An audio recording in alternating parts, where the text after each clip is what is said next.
Butterflies यानी तितलियाँ प्रकृति की खूबसूरत रचनाओं में से एक हैं, जिनकी सुंदरता देखते ही बनती है।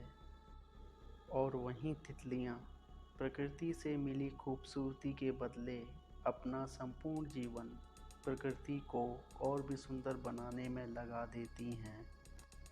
पर तितलियाँ जन्म के समय से इतनी सुंदर नहीं होती। सुंदरता पाने के लिए इन्हें बहुत ही मुश्किल और जानलेवा स्थितियों से गुजरना पड़ता है।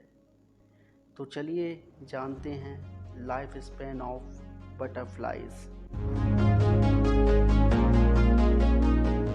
जिन तितलियों को हम जानते हैं, उनके जीवन की शुरुआत एक बहुत ही छोटे अंडे से होती है, जिन्हें हम आसानी से देख नहीं सकते। अंडे की बनावट प्रजातियों के आधार पर अलग अलग हो सकती है। अंडे से लार्वा अथवा कैटरपिलर निकलने में 3 से 5 दिन का समय लगता है और अधिकतर बटरफ्लाइज वसंत ऋतु के समय पर अंडे देती हैं ताकि लार्वा को खाने की कमी ना हो। 3 से 5 दिन बाद जब लार्वा अंडे से बाहर निकलता है, तब उसका आकार बहुत ही छोटा होता है, लगभग आधा मिलीमीटर। और अंडे से निकलने के तुरंत बाद ही लार्वा अपने काम पर लग जाता है, जो है खाना, बस खाना और खाना। लार्वा जब तक बिना रुके खाता रहता है, जब तक कि वो प्यूपा बनने के लिए विकसित ना हो जाए। और इसमें लार्वा को 11 से 18 दिन लगते हैं।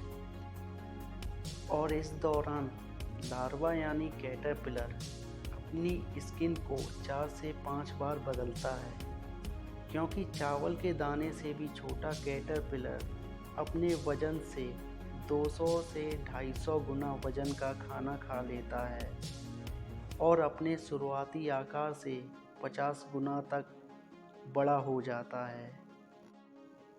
8 से 11 दिन बाद जब कैटरपिलर प्यूपा बनने के लिए तैयार होता है, तो वह अपनी ही लार से खुद को ढक लेता है। कैटरपिलर की लार से बना यह खोल और कुछ नहीं बल्कि सिल्क यानी रेशम होता है। और यहीं से शुरुआत होती है हमारे बदसूरत से दिखने वाले कैटरपिलर के बेहद खूबसूरत तितली में बदलने की। 8 से 14 दिन प्यूपा की स्थिति में रहने के बाद जब कैटरपिलर खोल से बाहर निकलता है, तो वह कैटरपिलर नहीं बल्कि बेहद सुंदर तितली बन चुका होता है। और वह तितली अपना सारा जीवन प्रकृति को और भी सुंदर बनाने में लगा देती है। 3-4 हफ्ते के अपने छोटे से जीवन काल में तितली हजारों पेड़ पौधों का पॉलिनेशन करती है और अंततः प्रकृति में ही दोबारा विलीन हो जाती है।